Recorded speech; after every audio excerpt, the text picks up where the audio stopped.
Overtime with Joe Parker provides a comprehensive look into high school sports in North Atlanta.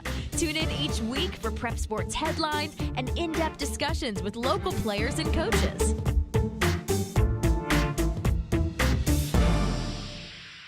Hello, everyone, and welcome to Overtime with Joe Parker. Now, for our frequent listeners, you know that we mainly focus on North Fulton and Forsyth County high school sports, but today we have a special episode where we will talk with Brendan Moore. He's a Centennial grad who has made the jump to the professional level after playing with the Centennial Knights, the UNC Tar Heels, and 3 clubs in the English leagues, and is now the most recent signee of Atlanta United. Brendan, thank you so much for joining us on the show today.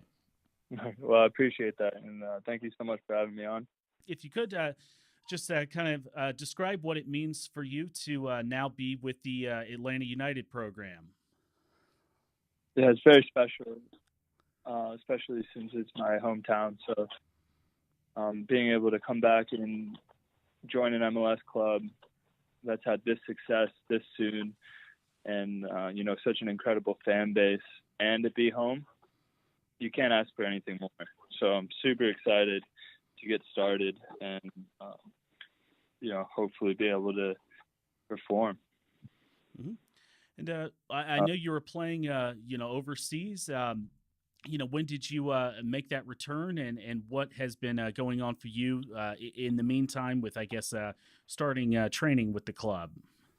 Yeah, so I actually got back on the 10th of January, and we started on the 14th. So it was a quick turnaround. I just got back, tried to get it settled, adjusted to the time change, everything like that, and we were straight into training. So there's no, not much of a grace period there. It's just kind of straight into the thick of it. Mm-hmm. Yeah, with that, for our listeners out there, you are a Centennial graduate. So if we could kind of, go back, kind of start at the beginning. Can you talk a little bit about your time with Centennial? I know you, were a key element in bringing the team to the state finals back, I believe it was 2009. That's correct. So I started, obviously entered 2006 and played 4 years there under Coach Phil Thomas, and we were successful. We were a good program, and 2009 was probably our best season where we made it to the state finals. Ended up losing to Connell Hill 1-0, but we won't talk about that too much. And then the following year, I think we made it to the semifinal as well. So, and I was playing for Concord Fire Club. Mm-hmm. Yeah. Now, with that, throughout that your time with Concord Fire and Centennial, obviously, two strong programs here in Georgia.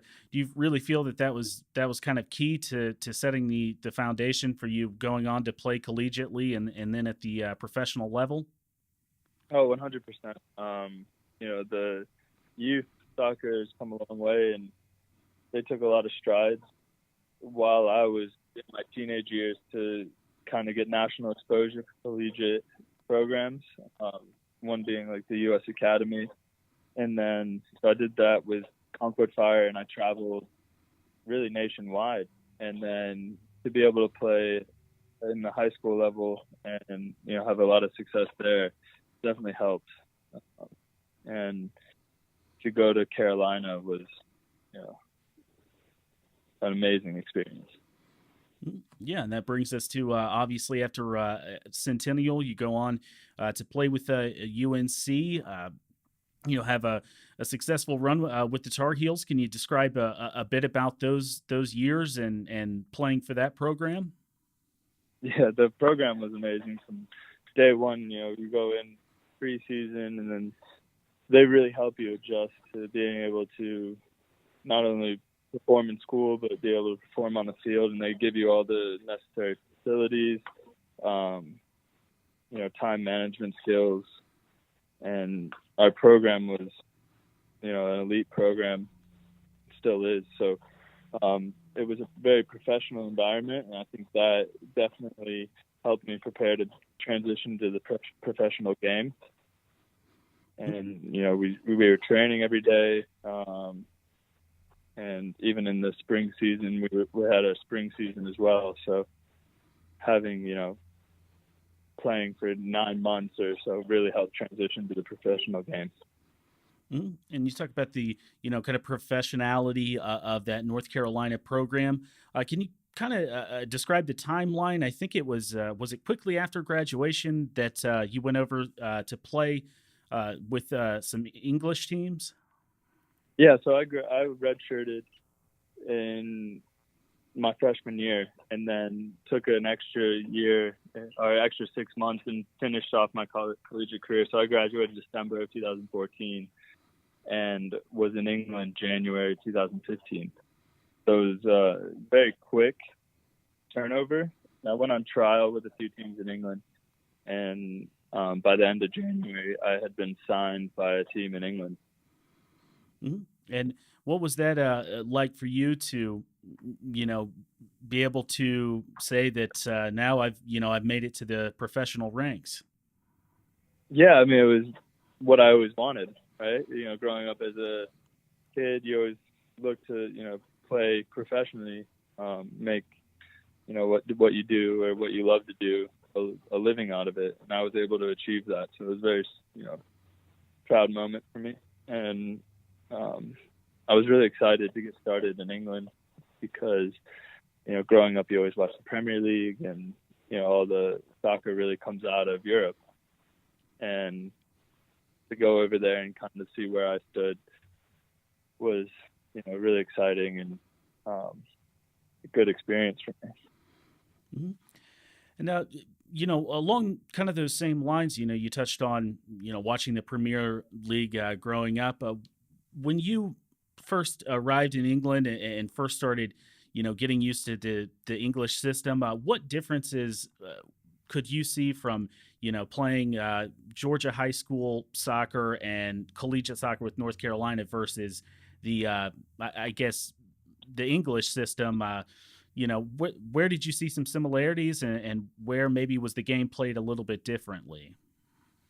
Yeah, well, so going over there just first from purely like a life perspective, it was a little bit of a culture shock. I know we speak the same language, but there was definitely some differences in that I needed to adjust to quickly. And I wasn't familiar with anyone, so moving over there, I was on my own and didn't have any family around, so that was a tough transition as well. But in regards to playing, when you step into the professional environment, there's a huge amount of accountability placed on you for performing every day. And not that it's not what you want to do when you're playing, in youth soccer, but I think the standard is definitely increased. And so to be just thrust into that sort of position in an unknown kind of, country or situation, it was definitely a transition for me. So, yeah. Mm-hmm. Yeah, and as you start to, for lack of a better term, kind of get your feet wet in the professional ranks, were you constantly kind of picking up from maybe other players who had, been in those ranks a little bit longer, and maybe some of the veterans? Yeah, going over there, all the boys I met were really friendly and welcoming, and they helped me learn as I went, and the coaching staff did the same. So I think it took maybe a little bit of time, but I was able to adjust and learn their style of play. I know you asked that earlier, but maybe it's a little more direct at times, or being able to play out of the back more so than I did growing up. Mm-hmm. Yeah, and always I think kind of when you look at certain sports, they kind of had those standalone players. For instance, say a goalkeeper in soccer, a goalie in hockey. For you, is it as you're learning and going through constantly evolving as a player. Is it difficult sometimes to do that when oftentimes you are out there, not essentially playing alone, but you're in your own kind of element? Yeah, maybe. I mean, you do feel a part of the team, but obviously as a goalkeeper, you're not technically an outfield player, I guess you would say. But I think when you get to the field of the team and the feel of how the players you are playing, you can fit in pretty quick. Right. And well, along those lines, Brennan, when that call that came, I guess it was a call being overseas, from Atlanta United, or how did it kind of work out that you were essentially developed an interest from the Atlanta United organization? Did you kind of reach out to them? How did you and the organization kind of come together, if that makes sense? Yeah. So I was playing in England, and I always knew I wanted to come back and play here at some point. I just didn't know when. And they reached out to me, and it was an opportunity I had to explore. And from there, it kind of moved quickly. The process of getting back over here happened probably within a week. So to have them reach out to me was really exciting, and I didn't necessarily expect it. I hadn't been in contact with many teams over here for a couple of years or a year or so. So I thought it would happen maybe over the summer, when the European transfer window is the biggest transfer window is during the summer. But for it to happen now is great. I think it's ideal because, the preseason, you get into the team during preseason, and then you're able to spend the whole season rather than joining halfway through the year. Mm-hmm. Yeah. Now that you're back here, I think you said you came back January 10th. Have you started to, kind of get to know the organization, get to know your fellow players a little better here in these last few weeks? Yeah. So, it moves pretty quickly once you get into the club. Everybody's, really friendly and welcoming and there to help you. So, several people reach out before you even get into the club and meet in person. So from that aspect, it's been great. Mm-hmm. And well, Brendan, obviously you have a lot of experience under your belt, but I imagine as a goalkeeper, maybe are you going to be perhaps at this time looking to maybe guys like Brad Guzan, who has been on the big stage, he's been on the international stage. Is you going to look to him maybe for some leadership or for some guidance to improve your play? I definitely look to him to learn things, not if it's direct communication from him or just observation from during our training time together. I'll definitely look to pick some things up. I'm sure I'll be able to do that, and then also the goalkeeping staff as well is incredibly willing to help me grow as a player as well. So I think that will definitely, the combination of the two will help me in the long run. Mm-hmm. And in joining the club, have you kind of already felt that hype and that excitement around Atlanta United as they're coming off an incredible 2-year start, and of course now the defending MLS champs? Yeah, definitely. I mean, from one aspect of my family being in Atlanta, friends, I've grown up with since I was a little kid. There's a lot of excitement from that aspect, but also from the fans of Atlanta United. So many have reached out to me via social media, sending messages with congratulations and sending their luck to me. So it's been extremely exciting, just seeing all the hype around. And you can see it on TV as well. Watching the games, the atmosphere just looks incredible, and it looks one of the best, in the world, maybe, with the attendance and everything else around the club. Yeah, absolutely. I can tell you, I've been to tons of sporting events, both collegiate, high school, professional level, and I will say it is the best atmosphere I've ever been in. It looks incredible. So I'm really excited to experience that for the first time as well. Mm-hmm. And, you kind of touched on now you're, back here in the metro Atlanta area and, off the pitch, what's it been like being back close to family and being able to, I guess, just be able to take a drive instead of a, 10-hour flight or so to see some family members. Yeah. I mean, over the last 4 years, it's been tough because you only get so much time off over the summer, and I come home for, a week tops and try and fit everybody in. And it's always tough. But now that I've got some time, I'm able to, see my sisters, their kids. I've gotten several nieces and nephews that I, have not really been able to see very much except over FaceTime. So to be able to have the opportunity to spend time with them in person is something I'll cherish. I won't take for granted. Mm-hmm. And along those same lines, do you still have some connections here in the soccer metro Atlanta area? Yeah. So, my coaches from club and high school are still around the area, and working through Atlanta United, I'm sure there'll be a lot of programs or opportunities to work with youth soccer. And that's something I'm excited for as well, just being able to give back to the community. Mm-hmm. Yeah, and I know I had actually Centennial Athletic Director Jeff Birch on the show maybe about 2 weeks ago. Cool. Yeah, and he talked about that 2009 season, and I'll have to go back, but I think he used the exact words you did describing that Collins Hill game, which is we'll just not talk about that one.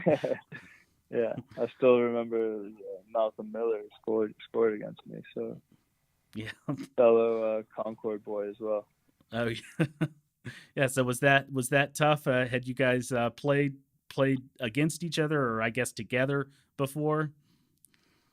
Yeah, so we played together and obviously against each other in high school. Yeah, it was a 1-0 loss, but still remember it. Absolutely. Well, yeah. Well, Brendan, what are kind of your goals and your aspirations within the Atlanta United organization? No, well, short term, I just want to settle in with the club, get myself established, and work myself into the squad, and then hopefully, long term, can stick around the club and work myself and establish myself as a goalkeeper here. So those are my ambitions, and that's why I chose to come home, to hopefully, find myself in a position where I can be at the club long term. Yeah, and well, certainly I know I speak for pretty much everybody in the Atlanta soccer community that we're happy to have you back home, and we absolutely look forward to seeing you out there with United. And so with that, Brendan, I just want to say thank you so much for in joining me today. And again, we very much look forward to seeing you out there on the pitch for the Five Stripes. Well, I appreciate that. And thank you so much for having me on. I enjoyed talking to you. So hopefully we'll talk again sometime. Absolutely. Thanks so much, Brendan. Okay. Thanks, Joe. And for those listening out there, be sure to follow me on Twitter for updates and scores throughout the week of North Fulton and Forsyth County sports at Joe Parker GA. And also be sure to follow the show at OT with Joe Parker. Thanks so much for listening. Thank you for listening to Overtime with Joe Parker. Be sure to subscribe, rate, and review the show. And follow all of Appen Media's sports coverage at northfulton.com.